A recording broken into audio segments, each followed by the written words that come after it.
Hello everyone, तो आज हम सॉल्व करेंगे प्रॉब्लम नंबर डी टूर का। जो आज की प्रॉब्लम हुआ है, find the city with the smallest number of neighbour at a threshold distance. तो हमको n number of cities given होगी, उसमें हमको एज दिया होगा। एज मतलब क्या होगा, एज हमको क्या होगी, हमको सोर्स, डेस्टिनेशन और उसका कॉस्ट गिवन होगा, यानी फ्रॉम टू और वेट। जैसे वन सिटी, मतलब हमारे पास क्या थी, एन सिटी थी, तो अगर हमको वन सिटी से टू सिटी पे जाना है, यानी ये हो गया हमारा फ्रॉम, ये हो गया हमारा टू, और इसके बीच में जो कॉस्ट लगेगी यानी जो डिस्टेंस लगेगी, ये हमको एजेस में हमको एक वेक्टर या फिर एरे दे रखा है, और जो कि रिप्रेजेंट कर रहा है। और ये बचा हमारा बाई डायरेक्शनल है और वेटेज का एज है हमारा, और हमको एक डिस्टेंस थ्रेशोल्ड गिवन होगी। तो बेसिकली हमको रिटर्न क्या करना है, हमको वो सिटी रिटर्न करनी है जिससे हम स्मॉलेस्ट नंबर ऑफ सिटी को विजिट कर सकते हैं, गिवन कि हमारा जो थ्रेशोल्ड कंडीशन है वो सेटिस्फाई करे। यानी हमको ऐसी सिटी का नंबर रिटर्न करना है जिससे हम मिनिमम नंबर ऑफ सिटी को विजिट कर सकते हैं। जैसे अगर हमको 0 to 1 जाना है तो कुछ ना कुछ डी डिस्टेंस लगेगी, तो जो भी डी डिस्टेंस आना चाहिए थ्रेशोल्ड डिस्टेंस से कम होना चाहिए, यानी जो गिवन थ्रेशोल्ड डिस्टेंस उससे कम होना चाहिए, तो हम 0 से 1 में जा सकते हैं। वैसे अगर हम जीरो से टू में जाना चाहें, तब भी वही सेम कंडीशन सेटिस्फाई होनी चाहिए। तो हमको ऐसे ऐसे हमको ऐसी सिटी रिटर्न करना है जिससे हम मिनिमम नंबर ऑफ सिटी को विजिट कर पाए। ठीक है। ऐसे अगर वन से टू में जा पा रहा है, जीरो से वन से जीरो में भी जा पा रहा है, लेकिन जीरो से वन में जा पा रहा है, तो हम जीरो रिटर्न करेंगे, क्योंकि जीरो जो है सिर्फ एक ही सिटी को विजिट कर पा रहा है, वहीं वन टू हमारा टू टू सिटी को विजिट कर पा रहे हैं। तो हमको वो सिटी रिटर्न करना है जो कि मिनिमम नंबर ऑफ सिटी को विजिट कर सके। कंस्ट्रेंट क्या है हमारा, जो हमारा एन है वो 10 पावर 10 स्क्वायर होगा। 10 पावर स्क्वायर दिया हुआ, जो एज होगा अगर हम 10 को यहाँ पुट करें तो एक्चुअली 20 पावर 4 बनेगा। तो बेसिकली अगर हम और हमको पता है कि 20 पावर 8 हमारा 1 सेकंड होता है, मतलब अगर हम 20 पावर 2 एंड 20 पावर 4 को मल्टीप्लाई करें तो हमारा 20 पावर 8 बनेगा। यानी जो भी हम कॉम्प्लेक्स, यानी हम मान लेते हैं ये एक लूप लगाया हमने, एक लूप ये लगाया और फिर एक लूप ये लगाया, तो यानी हम 3 लूप लगाएंगे तब जाकर हमारा 20 पावर 8 बनेगा। तो यानी हमारी जो एक्सपेक्टेड कॉम्प्लेक्सिटी, यानी जो भी हम अप्रोच सोचे या फिर इस क्वेश्चन को सॉल्व करने की, उसकी एक्सपेक्टेड कॉम्प्लेक्सिटी क्या होनी चाहिए, big of n square into m होनी चाहिए। सिंपल। इससे ज़्यादा अगर हम कॉम्प्लेक्सिटी या कोई अप्रोच सोचते हैं तो हमको टाइम लिमिट इनफिनिटी दे देगा। अब एग्जांपल समझते हैं कि एग्जांपल क्या है, मतलब क्वेश्चन क्या कह रहा है। क्वेश्चन बेसिकली हमको ये 0 1 2 3 4 जो है हमारे क्या है, सिटीज है, और हमको क्या करना है, हर एक सिटी से हमको बाकी सारी सिटी को विजिट करना है, जो भी और सिटीज है, और बाकी सारी सिटी को विजिट करना है। और फिर क्या करना है कि उनको स्टोर कर लेना है कि जीरो, जो हमारा जीरो सिटी है, ये किसी सिटी को विजिट कर पा रहा है। जैसे कि जीरो हमारा जो जीरो जीरो सिटी है हमारा, वन को विजिट, जस्ट वन सेकेंड, हाँ, जीरो जो हमारा जीरो सिटी है, ये हमारा वन को विजिट कर पा रहा है, टू को विजिट कर पा रहा है। इसी कैसे हमको क्या करना है, एक वेक्टर बनाना है, फिर उसमें से जो सबसे मिनिमम नंबर सिटी को विजिट कर रहा है उस सिटी को हमको रिटर्न करना है। तो जैसे कि हमारे पास सबसे पहले आ गया जीरो। जीरो क्या वन को विजिट कर सकता है, बिल्कुल कर सकता है, क्योंकि इसकी जो डिस्टेंस है वो 3 है और थ्रेशोल्ड डिस्टेंस जो है 4, तो यानी जीरो जो है वो सिटी वन को विजिट कर पाएगा बिल्कुल।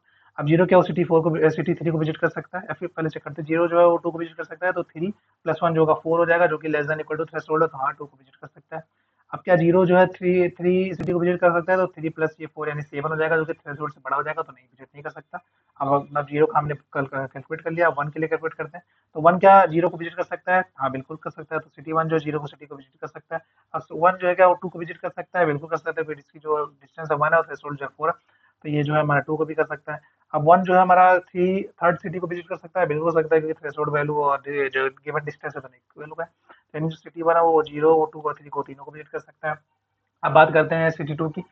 सिटी टू जो है वन को विजिट कर सकता है, बिल्कुल कर सकता है, कोई डिस्टेंस की वन है, तो यानी सिटी टू जो है वन को विजिट कर सकता है। सिटी टू जो है वन जीरो को विजिट कर सकता है, तो थ्री प्लस वन जो कि हमारा 4 बनेगा, जो कि थ्रेशोल्ड से लेस देन इक्वल टू है, तो फिर हाँ सिटी जीरो विजिट कर सकता है।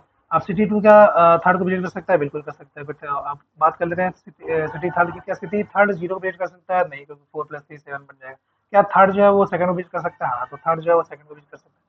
थर्ड क्या फर्स्ट को विजिट कर सकता है, बिल्कुल कर सकता है। तो ये हमने क्या किया, विजिटेड एक एरे बना लिया, या फिर जो भी हमको बनाना हो वेक्टर या फिर एरे जो बनाना हो बना लेंगे। तो हमने उसका एक एरे या वेक्टर बना लिया कि सिटी जीरो कितने सिटी को विजिट कर पा रहा है, सिटी वन कितने सिटी को विजिट कर पा रहा है, सिटी टू कितने सिटी को विजिट कर पा रहा है, सिटी थ्री कितने सिटी को विजिट कर पा रहा है। आप क्या करेंगे, सो बेसिकली हम क्या करेंगे, हाँ, हमने क्या किया, हमने वेक्टर बना लिया सारा सिटी का कि सिटी जीरो कितने नंबर ऑफ सिटी को विजिट कर रहा है, सिटी वन कितने नंबर ऑफ सिटी को विजिट कर रहा है, सिटी टू कितने नंबर ऑफ सिटी। अब इन सब में क्या हमको रिटर्न करना है मिनिमम। तो सबसे मिनिमम क्या है, जीरो और थ्री, यानी सिटी जीरो भी टू सिटी को विजिट कर रहा है और सिटी थ्री भी टू सिटी को विजिट कर रहा है। तो अगर हमारे जो नंबर ऑफ विजिटेड अगर इक्वल हो जाते हैं तो हमको वो रिटर्न करना है जो मैक्सिमम वैल्यू है, यानी सिटी जीरो थ्री में मैक्स कौन सी है, वो थ्री है, तो यानी हमारा थ्री रिटर्न हो जाएगा। तो बेसिकली हमारा क्वेश्चन कह रहा था। तो अब इस क्वेश्चन को सॉल्व करने के लिए हमको पता है कि हमको बेसिकली कुछ नहीं करना है, सारे एज को ट्रेवर्स करना है और उसमें से हमको करना है मिनिमम डिस्टेंस फाइंड करनी है। तो मिनिमम डिस्टेंस फाइंड करने के कौन कौन से एल्गोरिदम थे हमारे पास, बहुत डिफरेंट टाइप के एल्गोरिदम है, लेकिन जैसे एक हो गया हमारा एक्स्ट्रा एल्गोरिदम हो गया, सेकंड हमारा हो गया फ्लैट वॉर्सल एल्गोरिदम हो गया। अगर हम इस क्वेश्चन को डिजिटल एल्गोरिदम में सॉल्व करना चाहें तो हमको क्या करना पड़ेगा, सबसे पहले तो एक हमको एडिशनल लिस्ट बनानी पड़ेगी। एडिशनल लिस्ट बनाएंगे, उसके बाद हम क्या करेंगे, हर एक लिस्ट को क्या करेंगे, हर एक लिस्ट को ट्रेवर्स करेंगे, यानी हमको एक डीएफएस भी लगाना पड़ेगा। तो अगर हम डिजिटल एल्गोरिदम यूज करते हैं तो फिर उससे हमारे इस कोड की मतलब कॉम्प्लेक्सिटी थोड़ी बढ़ जाएगी, यानी इम्प्लीमेंटेशन थोड़ा टफ है। वहीं अगर हम फ्लड वर्चुअल एल्गोरिदम को यूज करते हैं तो थोड़ा इजी पड़ेगा। सबसे पहले हम समझते हैं कि फ्लड वर्चुअल एल्गोरिदम होता क्या है। फ्लैट वर्चुअल एल्गोरिथम क्या है, is an algorithm for finding the shortest path between all the pair of vertices in a weighted system. और जो कि हमको करना है, यानी हमको करना है कि हर एक सिटी यानी वन सिटी से टू सिटी के बीच का जो शॉर्टेस्ट पाथ है वो फाइंड करना है, यानी बेसिकली उसकी डिस्टेंस फाइंड करनी है। तो जो फ्लैट वर्चुअल एल्गोरिथम क्या करता है, ऐसा एल्गोरिथम जो कि shortest path between the all the pair of vertices, यानी सारे पेयर के बीच का हमको शॉर्टेस्ट पाथ दे देगा, जो कि हमको इस क्वेश्चन में जरूरत भी है। This algorithm work for direct and direct दोनों के लिए वर्क करता है, ठीक है, but does not work for the graph negative cycle. Negative cycle के लिए वर्क नहीं करता, लेकिन और हमारे क्वेश्चन में पॉजिटिव और नेगेटिव साइकिल मतलब है कि सम जो होगा साइकिल का वो नेगेटिव नहीं होना चाहिए, जो कि इस क्वेश्चन में कभी नहीं होगा। तो फिर हमको इसकी दिक्कत लेने वाली बात नहीं है, मतलब इसकी टेंशन लेने की कोई जरूरत नहीं है। अच्छा, ये जो फ्लैट वर्चुअल एल्गोरिथम है ये डायनामिक प्रोग्रामिंग अप्रोच को यूज करता है।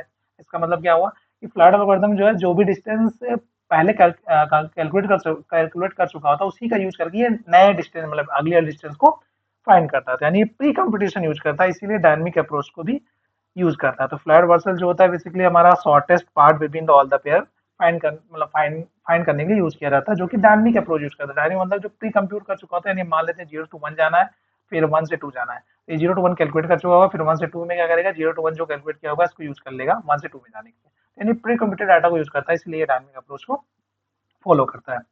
अब बेसिकली इस एल्गोरिथम में होता क्या है, it choose a intermediate vertex, यानी जो फ्लैट वर्सल एल्गोरिथम है ये एक इंटरमीडिएट वर्टेक्स चूज करता है इन द शॉर्टेस्ट पाथ। जो मेरा शॉर्टेस्ट पाथ होगा किससे, सोर्स टू डेस्टिनेशन। जैसे हमारा सोर्स से अगर हमको डेस्टिनेशन जाना है तो एक इंटरमीडिएट वर्टेक्स चूज करेगा, यानी ये जो हमारा एल्गोरिथम होता है इसमें हम इंटरमीडिएट वर्टेक्स चूज करते हैं, फिर हम सोर्स से पहले उस वर्टेक्स पे जाते हैं, फिर वर्टेक्स से डेस्टिनेशन पे जाते हैं। टोटल हमारी कॉस्ट जो हो जाती है वो हो जाती है एम एन। ऐसे हम क्या करते हैं, पहले हर एक ईच वर्टेक्स के लिए हम ये फाइंड करते हैं, यानी अगर हम वर्टेक्स 1 चूज करें, फिर 2 चूज करें, 3, फिर डॉट डॉट करते हैं एन माइनस 1 तक जाएंगे। तो हम क्या करेंगे, हर एक इंटरमीडिएट वर्टेक्स को चूज करेंगे, फिर उसके करस्पॉन्डिंग हम डिस्टेंस निकालेंगे, ठीक है। उसके बाद जो डिस्टेंस मिनिमम होगी उससे उसको रिप्लेस कर देंगे। तो बेसिकली इसका जो हमारा फ्लैट वर्चुअल एल्गोरिथम कुछ नहीं करता है कि इंटरमीडिएट वर्टेक्स को चूज करता है और उसके रेस्पेक्ट में सोर्स टू डेस्टिनेशन हमारा डिस्टेंस फाइंड कर रहा होता है। तो जैसे कि हम इसको समझते हैं एग्जांपल से, ये हमारा ट्री हो गया, सॉरी ग्राफ हो गया। अब we need to move from 2 to 5, हमको 2 से 5 पे जाना है, यानी हमारा ये क्या सोर्स है, ये हमारा डेस्टिनेशन है, ठीक है। अब हम इंटरमीडिएट वर्टेक्स सबसे पहले अगर हम मान लेते हैं 2 लेते हैं, तो अगर हम 2 लेते हैं इंटरमीडिएट वर्टेक्स तो हमको क्या करना पड़ेगा, पहले 2 जो भी हम मतलब स्टार्टिंग इंडेक्स यानी सोर्स से पहले इंटरमीडिएट वर्टेक्स पे जाएंगे, फिर इंटरमीडिएट वर्टेक्स से हम डेस्टिनेशन पे जाएंगे। तो पहले 2 से 2 पे जाएंगे, फिर 2 से 5 पे जाएंगे। तो 2 से 2 पे गए, 2 से 5 पे गए, इस तरीके से। अगर हम थ्री वही हम मान लेते हैं थ्री थ्री चूज करते हैं तो पहले हम 2 से 3 पे जाएंगे, फिर 3 से 5 पे जाएंगे। और फिर अगर वहीं 4 चूज करते हैं तो 2 से पहले 4 पे जाएंगे, तो 4 से 5 पे जाएंगे। वहीं 5 के लिए भी सेम। तो हम क्या कर रहे हैं कि जो भी इंटरमीडिएट वर्टेक्स है पहले वहां जाएंगे, उसकी डिस्टेंस उसकी हम डिस्टेंस कैलकुलेट करेंगे, फिर वो इंटरमीडिएट वर्ट से डेस्टिनेशन पे जाएंगे उसकी डिस्टेंस। तो टोटल कॉस्ट जो लगेगा हमारा सोर्स टू डेस्टिनेशन जाने का वो क्या लगेगा, M+N। तो सबसे पहले इसको मतलब इस एल्गोरिथम को यूज करने के लिए हमको सबसे पहले एक डिस्टेंस मैट्रिक्स बनना पड़ेगा, ऑब्वियस सी बात है, क्योंकि जो भी हम डिस्टेंस निकालेंगे source to intermediate, intermediate to हमारा डेस्टिनेशन, यानी सोर्स टू डेस्टिनेशन फाइनली उसको हम कहाँ स्टोर करेंगे, कोई ना कोई हमारे पास मैट्रिक्स होना चाहिए। हम क्या करेंगे, डिस्टेंस मैट्रिक्स बनाएंगे। इनिशियली सारा कुछ पूरा इनफाइनाइट रहेगा, ऑब्वियस सी बात है, हम इनिशियली मान के चलिए हम कहीं भी रीच नहीं कर पा रहे हैं। फिर सेट डिस्टेंस टू इटसेल्फ है 0, ऑब्वियस सी बात है, अगर हमको 1 से 1 जाना है या फिर 0 से 0 जाना है तो उसकी डिस्टेंस 0 होगी। तो यानी अगर हमको 1 से 1, 2 से 2, 3 से 3 जाने हैं, सेल्फ अगर हमको विजिट करना है तो उसकी डिस्टेंस क्या होगी, हम 0 से फिल कर देंगे। फिर हम क्या करेंगे, fill the initial distance from the edge. अब जो भी हमको एज गिवन होगा उससे हम सारी इनिशियल डिस्टेंस फिल कर देंगे, और हम ये कंडीशन का यूज करेंगे, यानी जो भी हम इंटरमीडिएट वर्टेक्स चूज करेंगे, तो मतलब हम अब क्या करेंगे, इंटरमीडिएट वर्टेक्स चूज करेंगे और हर एक इंटरमीडिएट वर्टेक्स के रेस्पेक्ट में हम उस पार्टिकुलर सोर्स टू डेस्टिनेशन की वैल्यू को यानी उसके डिस्टेंस को कैलकुलेट करेंगे।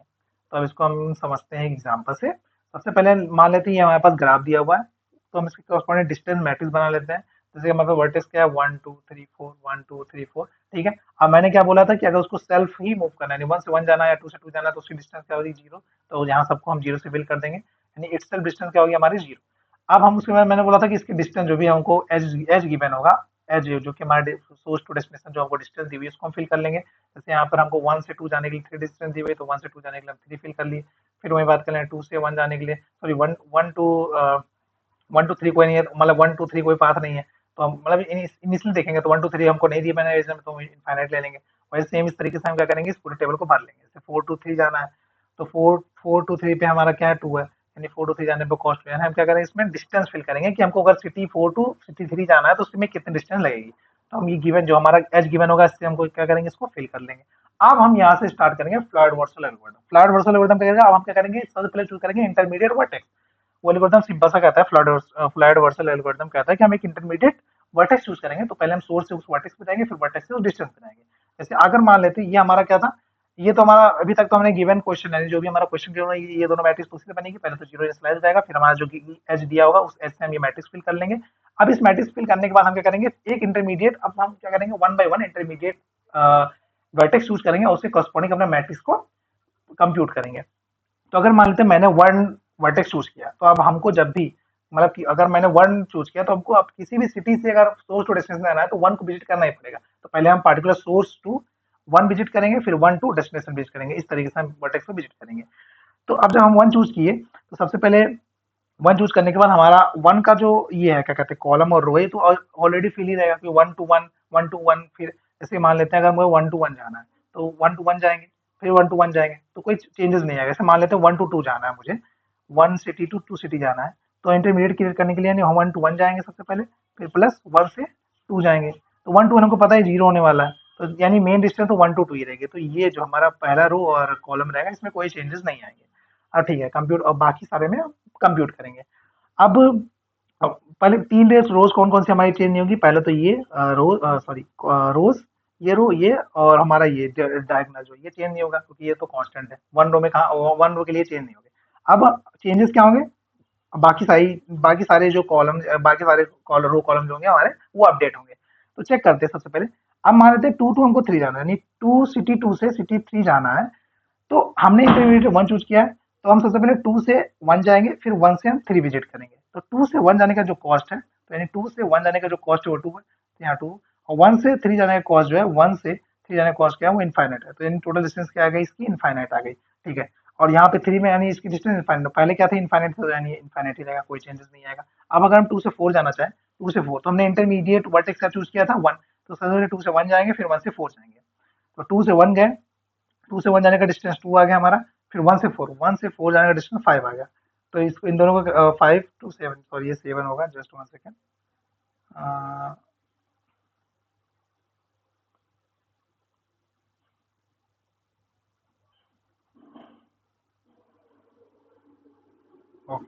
तो यानी टू प्लस फाइव, मतलब टू प्लस फाइव के बाद सेवन आ गया। अब सेवन आ गया तो पहले क्या डिस्टेंस थी यहाँ पे, फोर।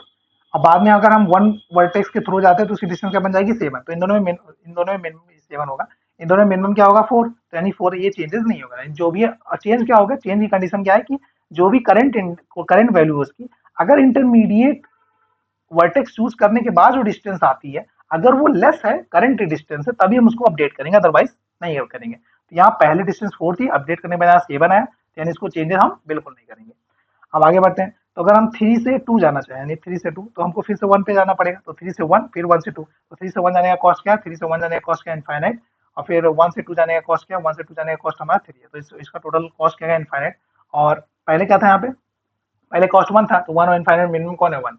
तो कंडीशन अगर ये सेटिस्फाई होगी तभी हम इस पूरे मैट्रिक्स को अपडेट करेंगे, अदरवाइज नहीं करेंगे। तो ये बात करेगा हम थ्री से फोर जाने, थ्री से अगर हमको सिटी थ्री से सिटी फोर जाना है, तो सिटी थ्री से पहले वन पे जाना पड़ेगा क्योंकि हमने इंटरमीडिएट वन चूज किया रखा है। अब वन पे गए, फिर वन से फोर पे गए, तो थ्री से वन पे जाएंगे तो हमारा क्या है, डिस्टेंस क्या आएगा हमारा, इनफाइनाइट। क्योंकि थ्री से वन अगर हम देखें, थ्री से वन की जो हमारा डिस्टेंस आ रहा है वो इनफाइनाइट है, तो ओवरऑल इनफाइनाइट आ जाएगा, तो यानी कोई चेंजेस नहीं होगा। यानी थ्री से अगर हम थ्री से फोर जाना है तो इनफाइनाइट आ जाएगा। तो ऐसे हम क्या करेंगे, हम सारे सोर्स टू डेस्टिनेशन की हम कैलकुलेट करेंगे, सारे वर्टेक्स के लिए हम ये कैलकुलेट करेंगे, और जब ये कंडीशन सेटिस्फाई होगी तभी हम उस पार्टिकुलर रो कॉलम के वैल्यू को अपडेट करेंगे। यानी जो भी उसकी करंट वैल्यू है, अगर वो इंटरमीडिएट डिस्टेंस लेने के बाद, अगर वो इंटरमीडिएट डिस्टेंस लेने का जो उसकी डिस्टेंस आती है अगर वो लेस है, तभी उसको अपडेट करेंगे। तो ऐसे हम पहले वर्टेक्स वन के किए, फिर वर्टेक्स टू के लिए करेंगे, फिर थ्री के लिए करेंगे, फिर फोर के लिए, जितने जितने वर्टेक्स है एन माइनस वन वर्टेक्स के लिए करेंगे। तो वन के लिए किया, फिर टू के लिए, थ्री के लिए, फिर फोर के लिए करेंगे। और जब इसको चारों के लिए कर लेंगे तो हमारी जो फाइनल मैट्रिक्स बनेगी वो ये बनेगी। यानी अब ये फाइनल मैट्रिक्स हमको रिप्रेजेंट क्या कर रही है कि अगर हमको 1 से 1 जाना है तो उसकी कॉस्ट क्या लगेगी 0, अगर हमको 1 से 2 जाना है तो उसकी कॉस्ट क्या लगेगी 3, अगर हमको 1 से 3 जाना है तो उसकी कॉस्ट क्या लगेगी 7। यानी हमको बेसिकली बता रहा है कि अगर हम 1 सिटी से 3 सिटी पे जाना चाहे तो उसकी कॉस्ट क्या है। तो अब हमको क्या मिल गई कि हमको सारी कॉस्ट मिल गई, अगर हमको मतलब सारी सिटी की कॉस्ट मिल गई, अगर 1 सिटी से सेकंड सिटी यानी 1 सिटी से अनदर सिटी पे जाना है तो उसकी कॉस्ट क्या होगी, हमारे पास पूरा मैट्रिक्स मिल गया है। हमको क्या रिटर्न करना था, हमको ऐसी ऐसी सिटी रिटर्न करना था जो मिनिमम नंबर ऑफ सिटी को विजिट कर पाए। तो हम क्या करेंगे, अब इसको ट्रैवर्स कर लेंगे वन बाय वन। सबसे पहले मतलब वन के लिए पूरा ट्रैवर्स करेंगे, यानी इस लाइन को 1 के लिए ट्रैवर्स करेंगे, फिर सिटी 2 के लिए ट्रैवर्स करेंगे, सिटी 3 के लिए ट्रैवर्स करेंगे, सिटी 4 के लिए ट्रैवर्स करेंगे। ऐसे हम काउंट कर लेंगे कि थ्रेशोल्ड वैल्यू से 1 में कौन-कौन सी ऐसी सिटी है जहाँ पे हम विजिट कर पा रहे हैं, तो हम उसके बाद क्या करेंगे, उसमें से हम मिनिमम रिटर्न कर देंगे। तो हम एक बार इसके कोड को देख लेते हैं। तो बेसिकली हमारा कोड क्या है ये, तो सबसे पहले हमने बोला था कि डिजिटल मैट्रिक्स बना लेंगे, तो हमने डिजिटल मैट्रिक्स को इनिशियलाइज कर लिया, जिसमें हमारा जो सारी वैल्यू होगी वो सब माइनस मतलब सारी वैल्यूज होगी इनफाइनाइट हो जाएगी अंदर, क्योंकि हम ये अभी इसलिए हम किसी नोड को रीच नहीं कर सकते। फिर जो हमारा करंट यानी वन मतलब सेम अगर नोड पे ट्रेवर्स करना 1 से 1 जाना है, यानी अगर इटसेल्फ ही मूव करना है तो उसकी सारी डिस्टेंस को हम 0 से एनालाइज कर देंगे। फिर ये जो हमको एज गिवन था, इसकी सारी एज जो हमको गिवन था उससे हम ये जो डिस्टेंस मैट्रिक्स हमने बनाई है उसको फिल कर लेने, यानी जो भी हमको गिवन एज दी है उस एज से हम कहाँ कहाँ पे विजिट कर सकते हैं उसको हम अपने डिस्टेंस मैट्रिक्स को अपडेट कर देंगे। अब हम क्या कर रहे हैं, फ्लड वर्सल एल्गोरिथम लगाए। फ्लड वर्सल एल्गोरिथम क्या कहता है, बेसिकली हमको कुछ नहीं करना है, कि यानी कि मतलब हमको इंटरमीडिएट फाइंड करना है, एक इंटरमीडिएट वर्टेक्स चूज करना है, जिससे हमको बाकी सोर्स टू डेस्टिनेशन हमको डिस्टेंस को कैलकुलेट करनी है। और बाकी आई जी क्या कर रहा है, हमारे रो कॉलम को एडिट करना है वन बाय वन, जिसमें वो करना है जब डिस्टेंस जो हमारा डिस्ट जो भी होगा यानी वैल्यू जो इनफाइनाइट नहीं होगी, तो हम पार्टिकुलर वैल्यू कब अपडेट करेंगे, जब उसकी वैल्यू करंट वैल्यू से मतलब उन दोनों मतलब उस इंटरमीडिएट मतलब जो भी हम इंटरमीडिएट इंटरवल हमारा इंटरमीडिएट वर्टेक्स चूज करेंगे उसका जो टोटल डिस्टेंस आएगा वो गिवन जो ऑलरेडी डिस्टेंस है यानी ओल्ड डिस्टेंस से अगर वो जो छोटा होगा तभी हम जो है करंट डिस्टेंस को अपडेट करेंगे, अदरवाइज नहीं। तो ये जो हमारा के है वो क्या कर रहा है, वो इंटरमीडिएट वर्टेक्स चूज करना है। तो ये हमारा जो के 0 to 1 है, ये क्या करेगा, सबसे पहले इंटरमीडिएट 1 चूज करेगा, फिर 2 मतलब इंडेक्स के हिसाब से पहले 0 चूज करेगा, 1 फिर 2, ऐसे वो क्या करेगा इंटरमीडिएट वर्टेक्स चूज करेगा। हम क्या कर रहे हैं, हर एक इंटरमीडिएट वर्टेक्स के थ्रू मिनिमम डिस्टेंस कैलकुलेट करने की कोशिश कर रहे हैं। तो ये क्या करेगा, हमारा जो डिस्टेंस मैट्रिक्स था उसको फाइनली उसमें हर एक मतलब हर एक सिटी यानी सिटी 1 से यानी ईच वर्टेक्स पे रीच करने की जो मिनिमम डिस्टेंस होगी उसको फिल अप कर देगा।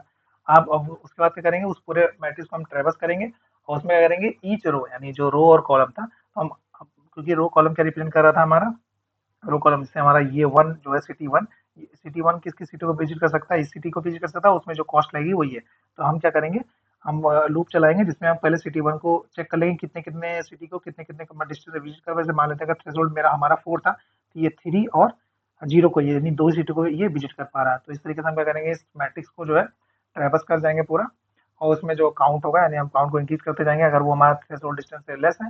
और उसके बाद अगर वो जो हमारा मिनिमम सिटी रीचेबल सिटी है यानी उसको इसलिए हम -1 से किए हैं कि अगर हमारा वो जो भी हमारा टोटल काउंट आता है, जो जो भी हमारा काउंट आता है अगर वो मतलब सब, फिर क्या करेंगे, जो भी हमारा काउंट है वो आंसर में स्टोर कर लेंगे। अगर हमारा वो काउंट अगर किसी और सिटी का काउंट जो अभी करंट काउंट से लेस है तो हम उसको फिर से अपडेट करेंगे, और अगर हमारा जो अगर काउंट इक्वल हो गया मिनिमम नंबर ऑफ सिटीज तो हमारा जो इंडेक्स बढ़ता है, क्वेश्चन में लिखा हुआ था कि जिसकी वैल्यू बढ़ी जिस सिटी की वैल्यू बड़ी होगी उसको हम स्टोर करेंगे। तो अगर हमारा काउंट इक्वल हो तो अगर करंट इंडेक्स से ग्रेटर देन ओल्ड सिटी है तो हम उसको मतलब रिप्लेस कर देंगे करंट आंसर से। तो उसके बाद हम फाइनली रिटर्न कर देंगे हमारा जो भी हमारी सिटी आएगी। अच्छा, इसकी टाइम कॉम्प्लेक्सिटी क्या है, तो टाइम कॉम्प्लेक्सिटी क्योंकि हम यहाँ पर थ्री लूप लगा रहे हैं, जैसे मैंने स्टार्टिंग बोला था कि big of n square into m, क्योंकि यहाँ पर एन और एम सेम है तो यानी इसकी टोटल टाइम कॉम्प्लेक्सिटी क्या बन जाएगी, बिग ऑफ एन क्यूब बन जाएगी। और स्पेस कॉम्प्लेक्सिटी क्योंकि हमने यहाँ मैट्रिक्स बनाया है एन एन स्क्वायर की, तो यानी स्पेस कॉम्प्लेक्सिटी आ गई बिग ऑफ एन स्क्वायर। यानी इसका जो टाइम और स्पेस कॉम्प्लेक्सिटी बन गई, टाइम कॉम्प्लेक्सिटी जो बन गई वो बन गई बिग ऑफ एन क्यूब, और स्पेस कॉम्प्लेक्सिटी बन गई वो बिग ऑफ एन स्क्वायर।